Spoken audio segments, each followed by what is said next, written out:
I couldn't believe my eyes as my father slammed his hand onto the table. "How could you be so careless, Ethan?" His voice cut through the room like ice. 30 relatives froze, forks hovering midair. I swallowed hard, hoping this was some bad dream. "I didn't," I started, but he raised a finger. "No excuses. You've embarrassed this family enough." His face was red, veins bulging. "Do you even think before you act?" I felt my stomach twist.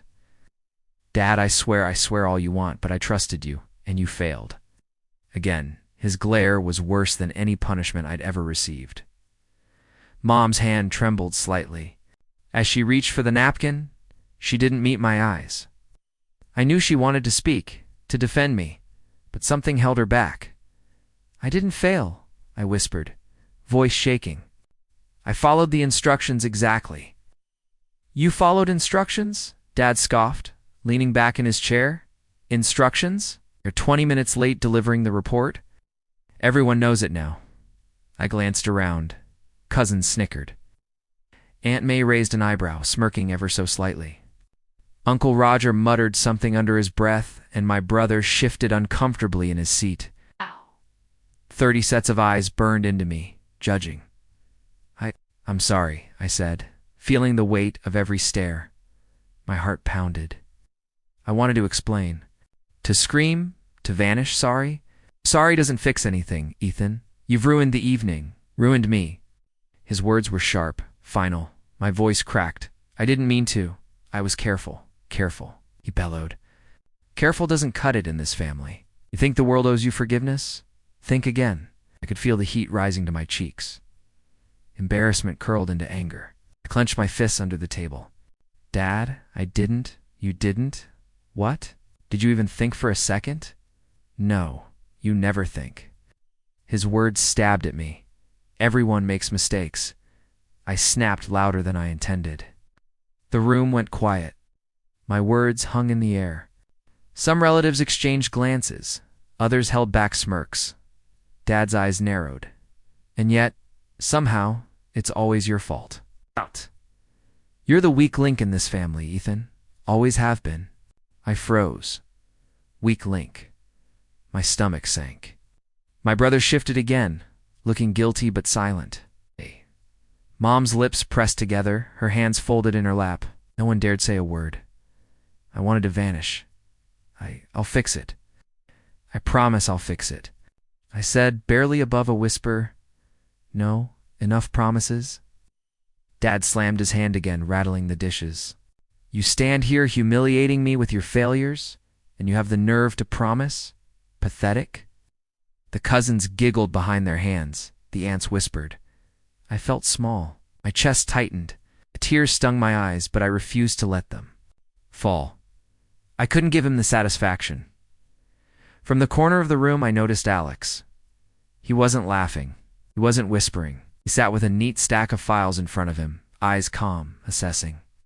The way he looked at my father, then at me, sent a strange shiver down my spine. He knew more than he let on. Dad leaned closer, voice dropping to a venomous hiss. "Look at them, Ethan.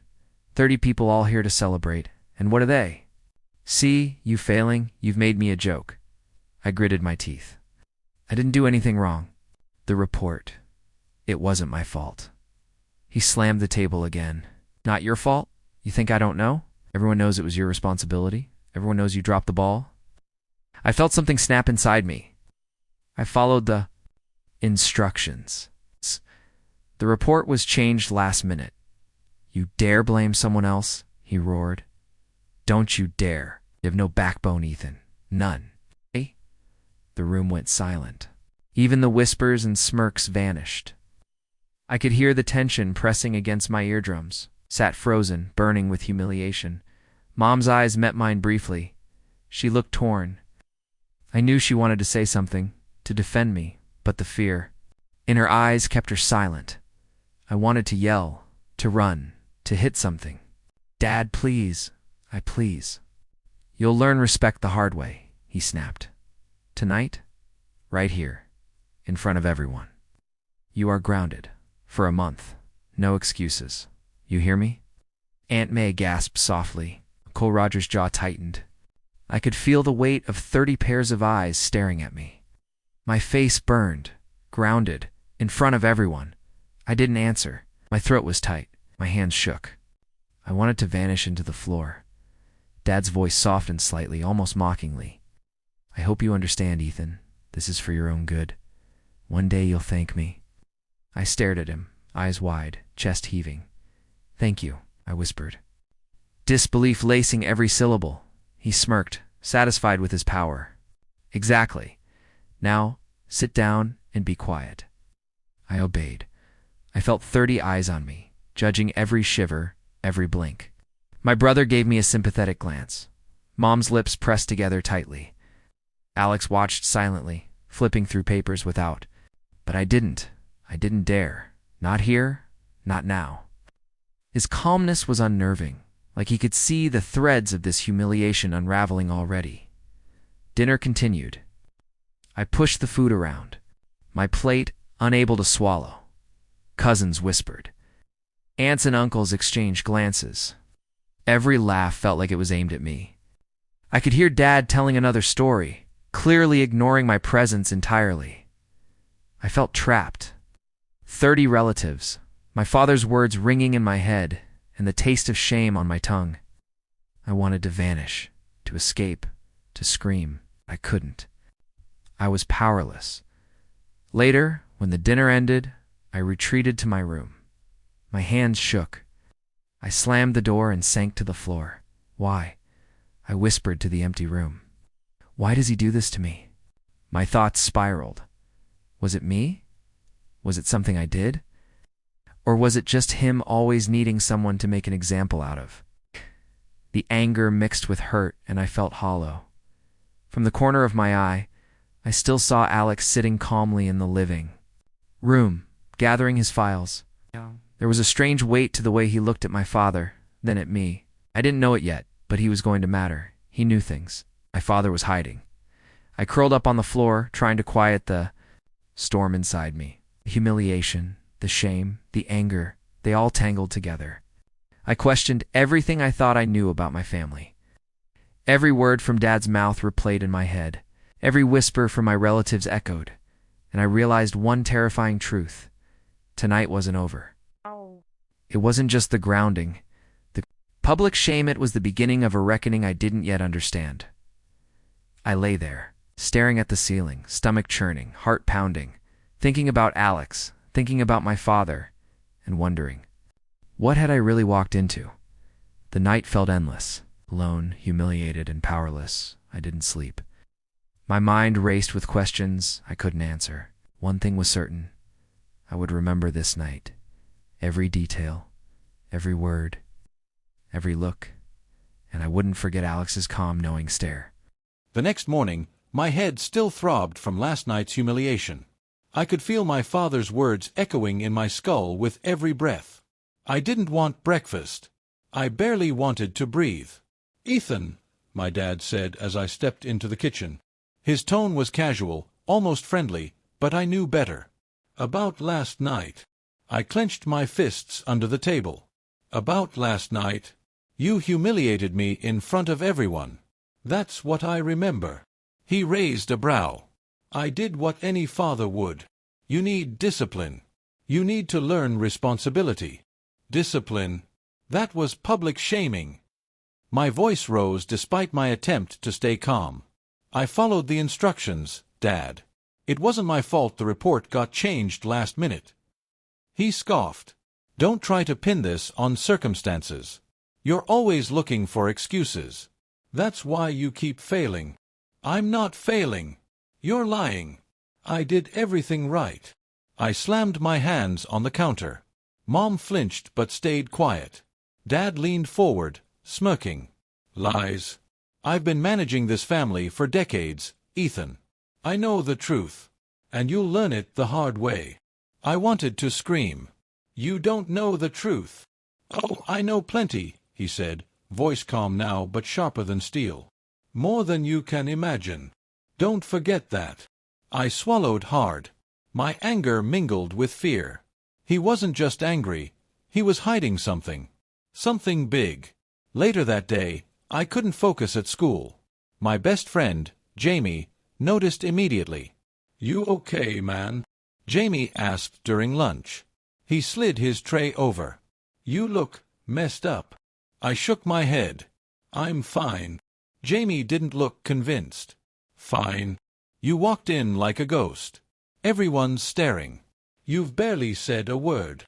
"I don't care what anyone thinks." My words felt hollow. "Then why do you care?" Jamie pressed, leaning closer. "Something's off. Spill it." I hesitated. Could I tell him? Could I trust anyone outside my family with this? "It's family stuff," I muttered finally. "Nothing you'd understand." Jamie raised an eyebrow. "Try me. I'm your friend."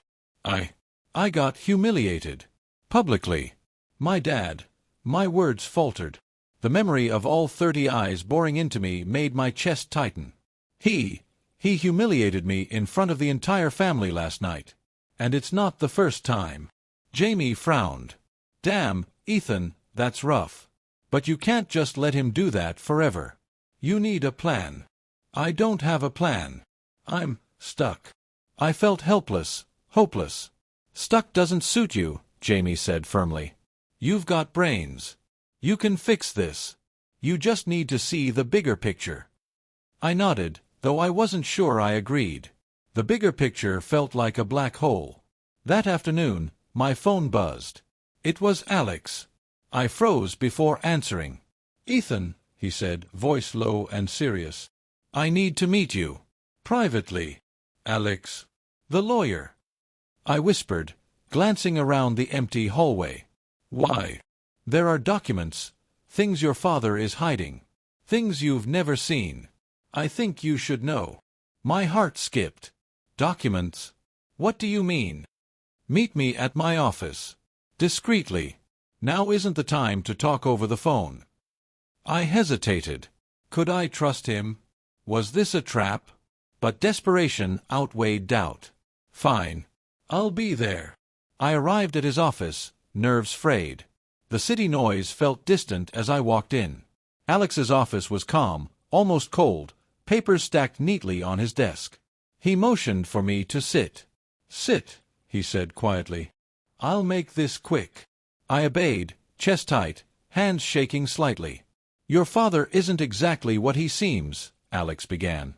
"I've been handling some of his financial affairs, and there are things you should see." I swallowed.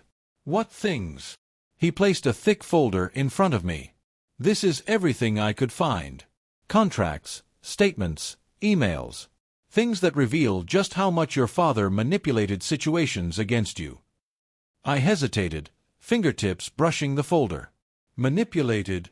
Against me?" Alex's gaze didn't waver. "Yes." "That opportunity you earned. The one you were so excited about? He signed a secret agreement that blocked it from ever reaching you." I froze. My mind spun. What are you saying?" "He betrayed you," Alex said simply. "Legally, financially, emotionally. He did what he needed to maintain control, regardless of your future." I felt something ignite inside me. Anger. Relief. I couldn't tell. "Why are you telling me this?" Alex leaned back. "Because you need to know. Because you have a choice now." "A choice?" I echoed. "What choice?" "Revenge. Confrontation. Or walk away and pretend it never happened. I can guide you, but it's your call." I ran a hand through my hair. "Revenge. It sounds risky. But I can't just ignore this. I can't let him get away with it." Alex nodded. "Then you'll need to be careful. Timing is everything. Don't act impulsively." I stared at the folder again. Contracts, emails, notes. Every line confirming what I suspected. My father's image, polished and proud, was just a mask. Beneath it was a man willing to betray his own son for control. I can't believe he did this," I whispered. "I trusted him.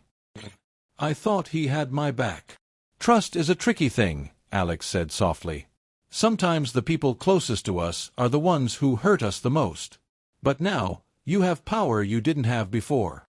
I felt my pulse quicken. Power. For the first time, I could see a path forward. Not just anger, not just humiliation, but control. I could act. I could change the game. Ethan, Alex said, watching me carefully, this folder is just the beginning. Study it. Understand it. Then decide your next step. I nodded, gripping the folder like a lifeline. I will. I need time to process. Take your time, Alex said. But don't wait too long. Timing is critical. Your father won't hesitate to manipulate more if he senses weakness. I left his office, folder in hand, heart racing. Every step felt heavier than the last. The world I thought I knew, the family, the rules, the trust, was crumbling around me. At school the next day, I kept the folder hidden in my bag. Jamie noticed my distraction. "You're quiet today," he said, leaning against my locker. "Still thinking about last night?" "Something like that," I said, forcing a smile. "It's complicated." Jamie gave me a knowing look. "I can tell.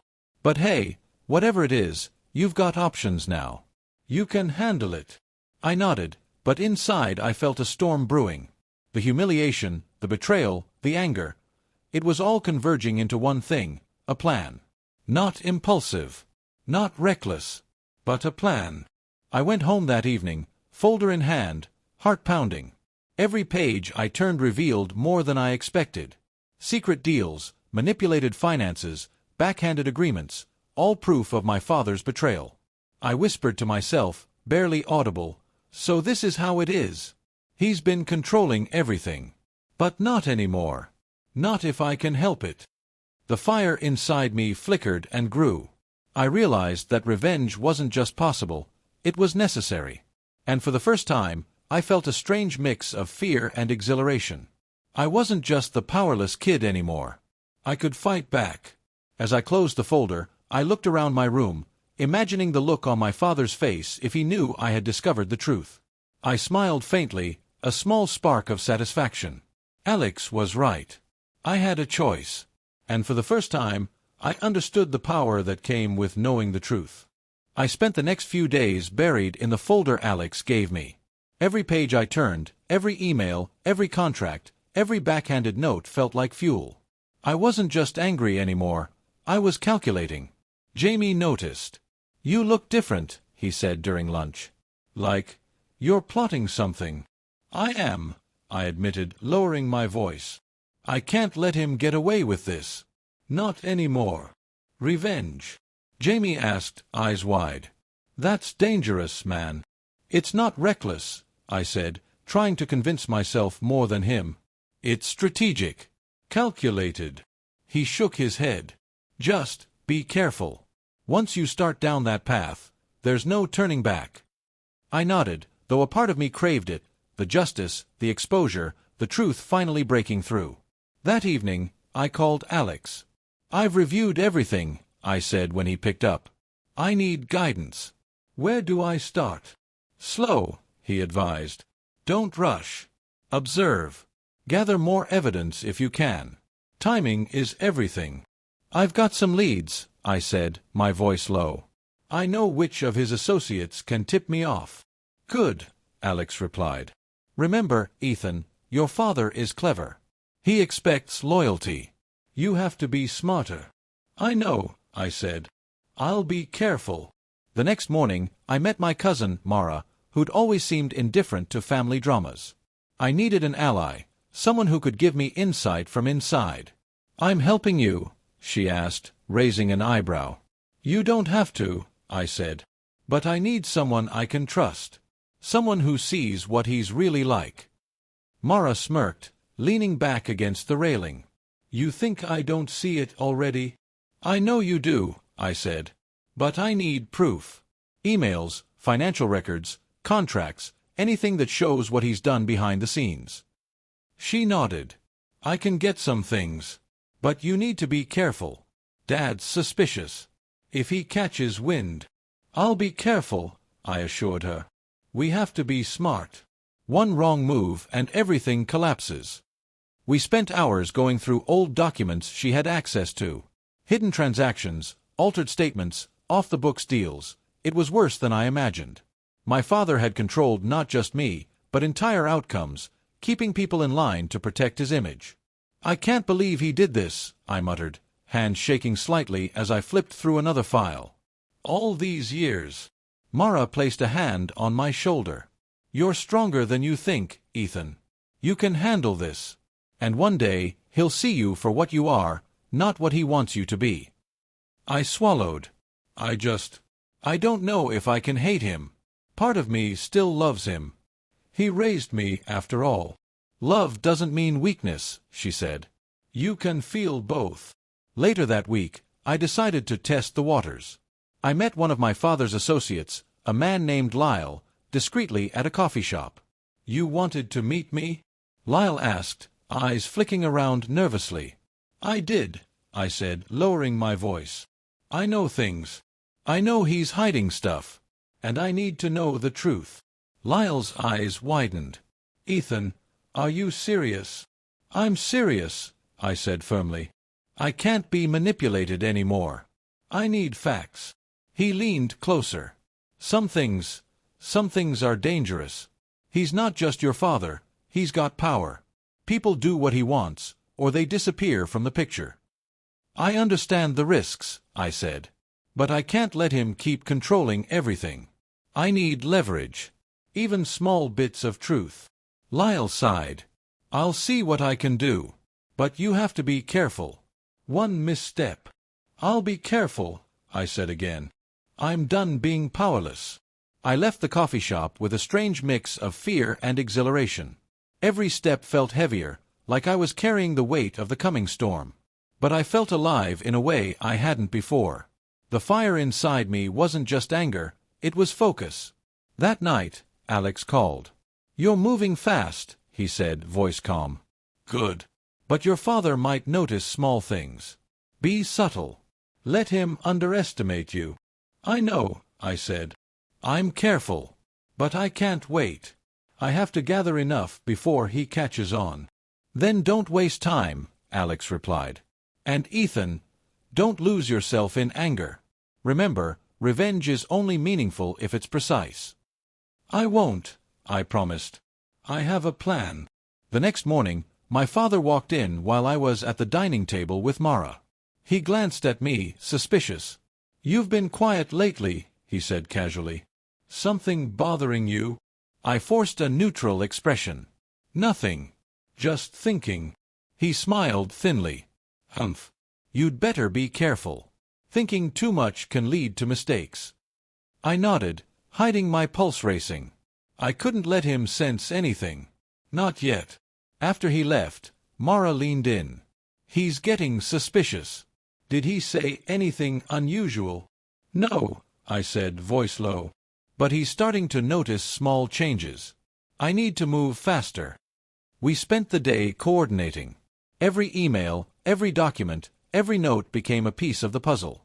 I was constructing a net that, if thrown carefully, would catch him completely unaware. That evening, a family friend, Mr. Hayes, unexpectedly stopped by. He greeted me warmly. "Ethan, good to see you," he said. "How's school?" I forced a smile. "Fine. Busy." He leaned closer, lowering his voice. "You know, your father's been tense lately. Some people say he's worried about certain matters." My heart skipped. "Tense?" I asked, keeping my voice neutral. "Yes," he said.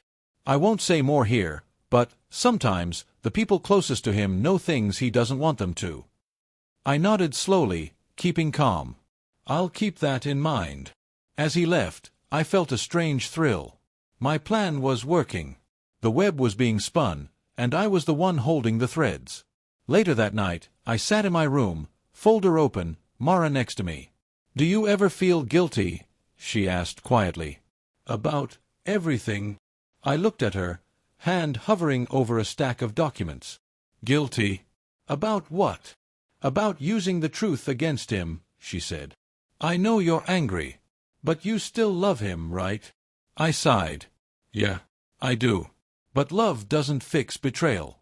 He's hurt me, manipulated me. I can't ignore it." "You're right," she said softly. "Just Don't lose yourself. Don't become him while trying to stop him. I nodded. I won't. I want justice, not cruelty. I need him to understand the consequences of his actions without becoming bitter like he is. Mara smiled faintly. Then you're ready. Just stay careful. Days passed. My father remained unaware of the depth of my investigations, but I could sense the subtle cracks in his demeanor. He was proud, arrogant, but I noticed the occasional hesitation, the slight tightening of his jaw when certain topics came up. I also noticed something else. Despite everything, I still felt conflicted. My father wasn't just the man who humiliated me, he was the man who raised me, who provided, who taught me, in his own harsh way. The thought of hurting him deeply was painful. But the betrayal, the lies, they couldn't be ignored. I whispered to myself that night, folder open on my lap. I'll do this carefully. I'll expose the truth. But I won't lose who I am in the process. I closed my eyes, imagining the moment when all the pieces would fall into place. I'd confront him, not with blind rage, but with precision. The evidence, the witnesses, the allies, I would orchestrate it perfectly. And yet, underneath the planning, I felt something strange, a mix of fear, excitement, and longing. This wasn't just revenge. It was redemption. Redemption for myself, for the truth, for every time I had been silenced. I wasn't just a victim anymore. I was ready. The day of the family gathering, my stomach twisted in nerves and anticipation. Everything depended on timing, on precision. I couldn't afford mistakes. "Ethan, you ready?" Mara whispered as we arrived, her eyes scanning the room. "As ready as I'll ever be," I said, tightening my grip on the folder Alex had given me. Every page inside was a weapon, and I intended to use it carefully. The living room buzzed with conversation, laughter, and clinking glasses. Dad stood at the center, smiling, oblivious to the storm about to hit him. Alex arrived quietly, slipping in through the side door. "Everything's in place," he said softly. "Just follow my lead." I nodded. My pulse hammered, but my face remained calm. I forced myself to breathe evenly. I wouldn't let anyone see fear or hesitation. Dad turned to me, a smug grin plastered on his face. "Ethan, enjoying the party?" "Yes," I said evenly, tone steady. "Very enlightening." He laughed, dismissing me. "Good. I'm glad. You need to socialize more, you know. Learn how the family operates." I held his gaze. "I'm learning more than you think." Mara raised an eyebrow. "Careful what you say," she whispered. I ignored her and turned to the assembled relatives. "Can I have everyone's attention?" My voice carried clearly across the room. Conversations faltered, heads turned. Even Dad looked momentarily taken aback. "What's this about, Ethan?" he asked, trying to sound casual. "I'd like to start with some truths," I said, opening the folder and letting it rest on the table. Alex stepped forward, placing another set of documents beside it. The room went quiet. Everyone's eyes followed us. "These documents," I said slowly, "show years of manipulation, deception, and betrayal. They show how decisions were made that affected me personally, opportunities one earned, blocked, or stolen." Aunt May gasped. Cousins whispered. Mom's lips pressed together, her hands shook slightly. Dad's face darkened. I don't understand," Dad said, voice tight. "What are you implying?" I glanced at Alex. He gave a subtle nod. That was all I needed. I lifted a page. "This contract, signed without my knowledge, cost me the internship I earned. This email shows manipulated finances designed to hide his actions. And this," I held up another sheet, "is a secret agreement that directly undermined my efforts, making me appear incompetent." Murmurs spread through the room. Faces turned toward Dad. Shock, disbelief, some even anger. Dad's grin faltered. "Ethan, this isn't what it looks like." "It looks exactly like what it is," I said firmly. "For months, I carried the shame, confusion, and humiliation you inflicted on me publicly. For months, I questioned myself. I believed I was failing. But now, I know the truth." He stepped forward, voice rising. You don't know what you're saying. I did what I thought was best. I was protecting you. Protecting me? I laughed bitterly. By humiliating me in front of 30 people? By sabotaging my future? By controlling every move I made? Ethan, Mom said softly, eyes filling with tears. You knew, didn't you? I said, turning to her. You saw it all but stayed silent. She looked down. I didn't want to make things worse. I wanted to protect you. Protect me. I whispered, anger mixing with grief. All this time, I was alone. You let him destroy my reputation, my confidence, my future. And I carried it silently. Aunt May stepped back, face pale. I had no idea. I knew, Mara said quietly, voice firm. And I helped gather the proof so it could be exposed. You can't hide anymore. Dad's face reddened. He opened his mouth, tried to argue, but no one listened. Murmurs and whispers drowned him out. His power, so carefully maintained, crumbled under the weight of evidence. Alex stepped forward. The documents are factual, verified. The decisions made weren't for Ethan's benefit, they were manipulations. The truth is here, and everyone can see it. Dad's hands shook slightly. This is absurd. Lies. All lies. I shook my head. No, Dad. Truth. For once, it's the truth. And I'm done being silenced. Tears burned my eyes, but I spoke clearly, voice trembling yet strong. For months, I've carried humiliation, shame, and confusion. I trusted you, believed in you, and you betrayed me. You humiliated me in front of our family, manipulated my future, and made me question myself. I can't undo the pain, but I can reclaim my voice. I am not powerless anymore. Aunt May covered her mouth, shaking. Cousins stared silently. Some cried. Mom wiped tears from her eyes, finally letting herself react. Dad took a step back, suddenly smaller, humbled. Ethan. I didn't realize. You didn't realize. I said, voice sharp. You've known exactly what you were doing, manipulating, controlling, deceiving. And now, everyone knows. You can't undo this. He lowered his gaze. Silence fell. His usual arrogance and pride were gone. I could see the man beneath, the flawed, human man. Regret flickered across his face, but it couldn't erase the damage. He began, voice almost pleading. I only wanted to control, to protect your image, to manipulate. I finished. And in doing so, you forgot what mattered most. I am your son, not a project. Alex placed a reassuring hand on my shoulder. Ethan has spoken the truth. The evidence confirms it. This is closure for him. I looked around at my family, faces pale, some tear-streaked, some silent. The balance had shifted. My voice carried weight now. I wasn't just the humiliated son anymore. I was seen.